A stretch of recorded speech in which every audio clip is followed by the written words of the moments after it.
नमस्कार।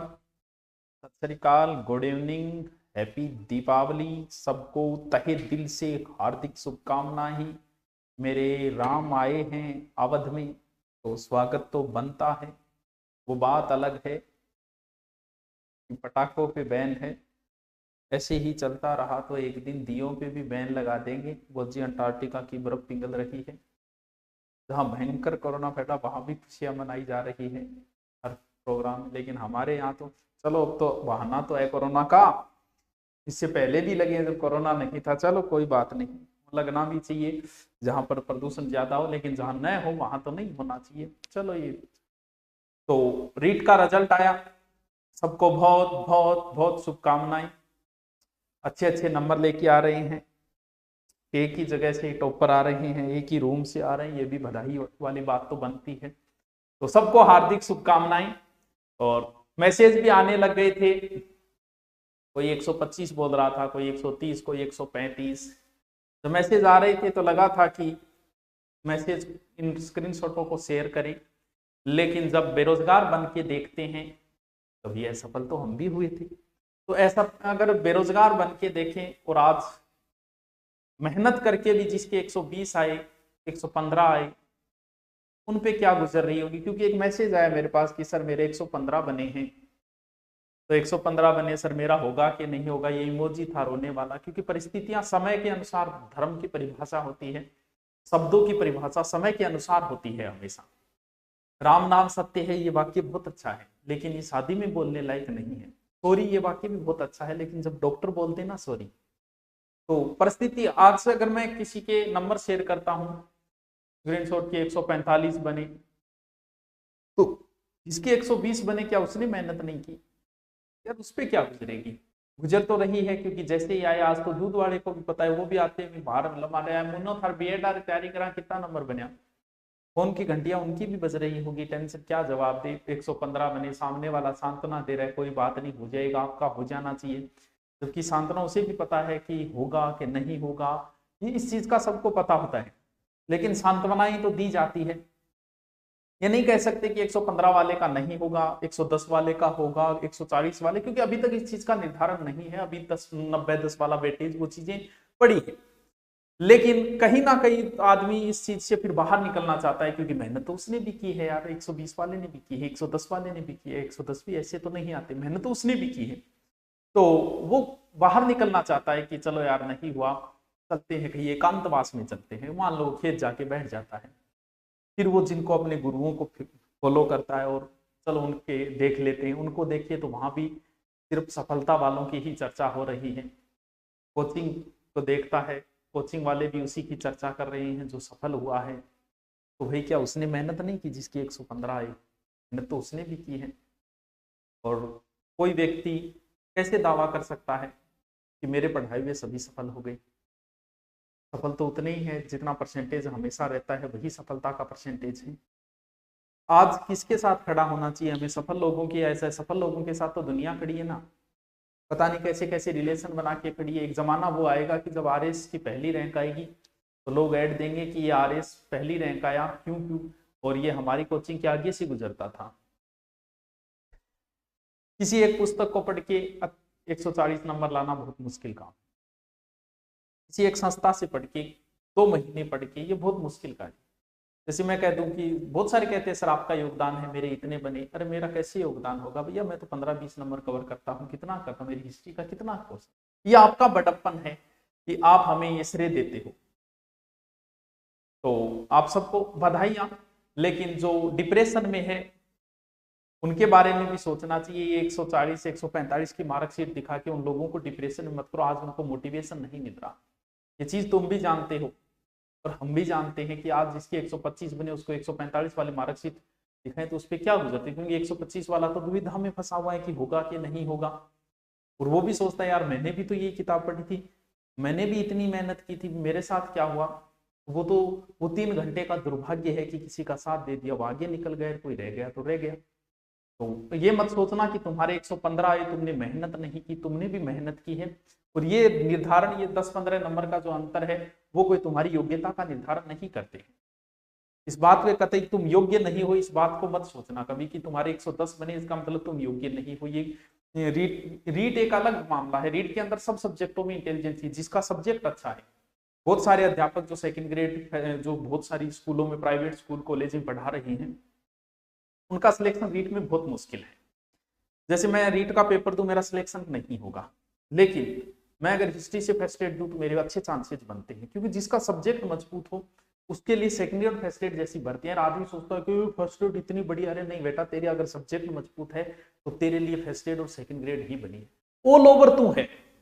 जैसे नए नए बंदे पास, जैसे इसमें नए बंदे ज्यादा सिलेक्शन होते हैं रीट के अंदर, क्यों? क्योंकि वो फ्रेश होते हैं, वो सारे सब्जेक्ट पढ़ लेते हैं। लेकिन जो स्कूलों में पढ़ा रहा है लंबे समय तक, और उसके लिए रीट नहीं बनी है। उसके लिए तो सब्जेक्ट वाले सेकंड ग्रेड और फर्स्ट ग्रेड बनी है, क्योंकि उसमें सब्जेक्ट मैन है। सेकंड ग्रेड फर्स्ट ग्रेड में कभी उसका सिलेक्शन नहीं होगा जिसका जीके अच्छा होगा, सिलेक्शन उसी का होगा जिसका सब्जेक्ट अच्छा होगा।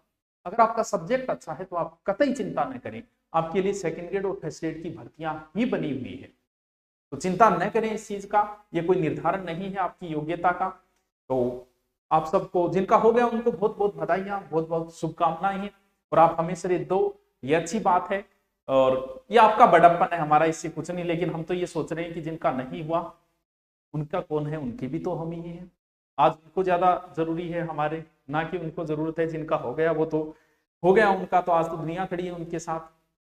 उनके तो इंटरव्यू हो रहे हैं, नए नए उनको लोग संबंध जोड़ रहे हैं उनसे। कोई कह रहा है हमारे यहाँ टेस्ट सीरीज ज्वाइन की, कोई कुछ कह रहा है। लेकिन जिनका नहीं हुआ, अगर कोई विद्यार्थी सफल होता है उसका जिम्मेवार अगर एक शिक्षक है, तो जो असफल हुए उसका जिम्मेवार कौन है भाई? क्या शिक्षक जिम्मेवार नहीं उसका? मैं कह दूं कि ये स्टूडेंट मेरा है 7वीं 8वीं 10वीं रैंक लेके आया है, तो जो फेल हुए उसका जिम्मेवार कौन है? क्योंकि वो तो सभी होंगे। तो एक क्लास के अंदर एक स्टूडेंट के नंबर ज्यादा आए हैं, उसका जिम्मेवार अगर मैं हूं, तो कम आए हैं तो उसका जिम्मेवार भी मैं ही हूं। तो हम इस बात पे विचार करें कि जिनके नहीं हुआ, जिनके कम नंबर आए, तो उन पे हमें क्या करना चाहिए, हमारी ओर से क्या सुधार करनी चाहिए। हमने पूरी कोशिश की है, जिनके अच्छे नंबर आए उन्होंने ठीक है बधाइयां दी, जिनके नहीं आए तो कम नंबर आए तो सुधार करेंगे हम, और अच्छा सुधार करेंगे। आप भी अपने अंदर क्या कमियां रही आपके अंदर, उन चीजों का सुधार करो आप। क्योंकि एक ही कक्षा में 100 बच्चे पढ़ते हैं, सफल होने वाले 7 या 8 होते हैं, असफल होने वाले जल्दी। एक बार एक ऐड आया था, बहुत पहले की बात है, अखबार के मैन प्रश्न में एक ऐड आया, उसमें सिलेक्शन वालों की लिस्ट थी। अखबार का पूरा जैकेट बोलते हैं, उसमें लगभग 50-60 फोटोएं थी। बोल देखो गुरुजी ने कितना सिलेक्शन दिए। बिल्कुल यार, बहुत सिलेक्शन दिए, 60 सिलेक्शन। तुम बेटा तन बेरो कितना पढ़ाया? गुरुजी ओत कौन बेरो ने 20,000 बच्चे पढ़ाए। ये सिलेक्शन कितने? सिलेक्शन तो 60, इतना ही दिख रहे हैं। ऐसा फल कितने वो दिख रहे हैं? मैं आज ये बखान करूं कि मेरे यहाँ से रेट में मान लो कि 5,000 हुए, लेकिन ये भी तो देखो मैंने पढ़ाई कितने। सिलेक्शन का आधार तो ज्यादा पढ़ाएगा वहां ज्यादा निकल जाएंगे, लेकिन आंकड़ा वही रहेगा। 100 में से 7, 8, 10 का आंकड़ा ही रहता है। हमें वो आंकड़े दिख रहे हैं, असफल कितने में, वो हमें पीछे का आंकड़ा दिखाई नहीं देता। कोई व्यक्ति सुपर 30 बैच 30 में से 30 सिलेक्शन दिया, आनंद कुमार, सिलेक्शन वो होते हैं, वहां दिखता है मेहनत। कोई अगर ये कहे कि मेरे 100 बच्चे थे, 100 के 80 सिलेक्शन हुए हैं, वो होता है यार 100 में से 7-8 देना कौन सी बड़ी बात है? क्या बखान करें इसका, क्या बढ़ाई करें यार इस चीज की भी। आज ऑनलाइन में मैंने इतने बच्चे पढ़ा दिए, उसमें से 15, 20, 30, 50, 100 अगर हो गए, तो उसका क्या बखान करूं मैं? ये मेरी कोई योग्यता का निर्धारण नहीं है। योग्यता का निर्धारण तो तब होता कि जब मैं 150 बच्चे लेता, 150 के 150 सिलेक्शन देता। ऐसा तो बिरले ही उदाहरण होते हैं। तो आप सबको बहुत बहुत बधाइयां, चिंता न करें, बहुत सारी भर्तियां आपका इंतजार कर रही है, अपने आप को संभालिए। ये कोई योग्यता का निर्धारण नहीं है। हम मानते हैं कि चिंता होती है, टेंशन, इसलिए हमने आपको टेंशन नहीं दी स्क्रीनशॉट डाल के, क्योंकि इस समय बड़ी दुविधा में होता है, वो किसी का इस तरीके से देखता, अपने आप को कोसता है। आज आपको वो चीज कोसेगी, समय के अनुसार परिभाषाएं बदलती है। एक समय थोड़े 2 महीने बाद जब मैं सेकंड ग्रेड वालों को मोटिवेशन दूंगा और मैं कहूंगा कि रीट में 150 में से 145 नंबर लेके आया था ये बंदा, तब मोटिवेशन मिलता है। लेकिन आज जब बंदा मेहनत करके 125 पे अटक गया और 145 वाले को देखता है, उसे बड़ा दुख होता है। आज उसे मोटिवेशन नहीं मिलता। इसलिए हमने थोड़ा सा नहीं डाला, क्योंकि आपको चिंता इस तरीके की नहीं होनी चाहिए। क्योंकि जब बेरोजगार बन के देखते हैं तो हर चीज का एहसास होता है। लेकिन एक चीज आप समझ लो कि दुनिया में कोई मोटिवेशन काम नहीं आता है। दुनिया में काम आता है आदमी दुख भी स्वयं को, ना दुख वाली रात कोई सोता है और ना ही सुख वाली रात कोई सोता है। सुख में आपके बहुत सारे साथी हैं, बारात में लोग आगे और मैयत में पीछे खड़े हो जाते हैं। आज आपने ये दुख आपने स्वयं झेला है, आपका किसने साथ दिया? आपके माता पिता और परिवार के छोटे किसी ने साथ नहीं। मुसीबत की घड़ी में कौन किसका साथ देता है, अंधेरे में तो साया भी जुदा इंसान से होता है। अपने आप में जब आज दुख आपको खुद को स्वयं को झेलना पड़ रहा है ना, और जो कह रहे थे कि सर दिवाली से पहले रिजल्ट निकाल दिया, हमारी दिवाली खराब कर दी, तो बेटा दिवाली तो तुम भी खराब कर रही हो। अभी राजस्थान पुलिस 3 महीने 2.5 महीने बाद राजस्थान पुलिस है, मेरे पास जितने बच्चे पढ़ते हैं, जब शनिवार को छुट्टी करनी थी उस दिन 60% बच्चे गायब थे। बोला आज तो छुट्टी करेंगे, गांव चले गए। 60 में से 40 बच्चे, 40 में से 30% बच्चे इस बात का वेट कर रहे थे कि कद गुरुजी छुट्टी देर करियो निकला। मात्र 10% बच्चे और यही रह के और दिवाली यही मना के तैयारी कर रहे।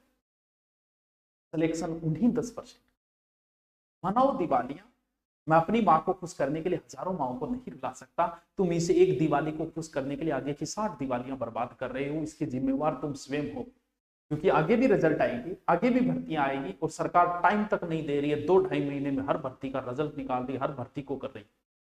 तो आगे वाला जो तुम्हारा सेकेंड ग्रेड फर्स्ट ग्रेड का रिजल्ट आए, ध्यान रखना आज पिछले 5 साल का तो रिकॉर्ड मैं बता रहा हूं, आज तक जितने भी रिजल्ट जारी में त्योहार से जस्ट पहले दिन हुए हैं, आज तक का रिकॉर्ड है ये।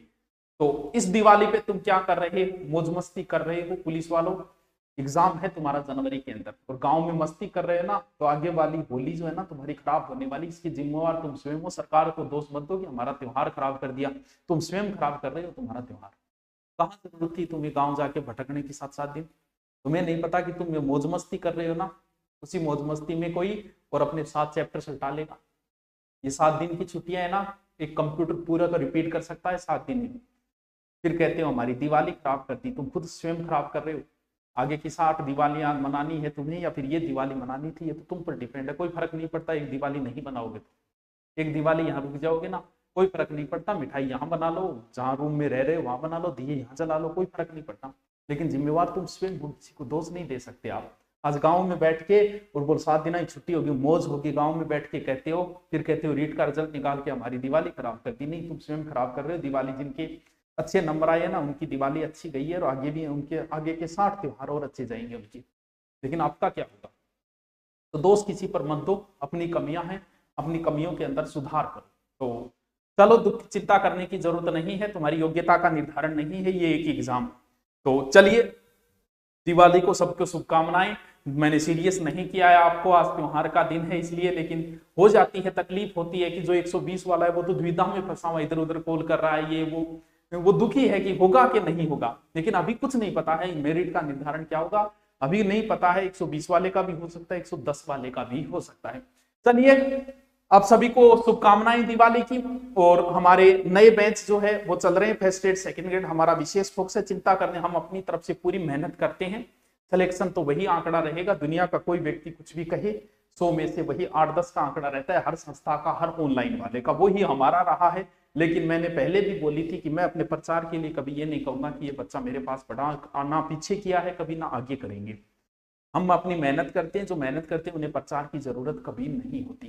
तो REET first grade second grade के नए बैच है, रीट के नहीं है, फर्स्ट ग्रेड और सेकंड ग्रेड, हाँ जिनके कंप्लीट हो गए।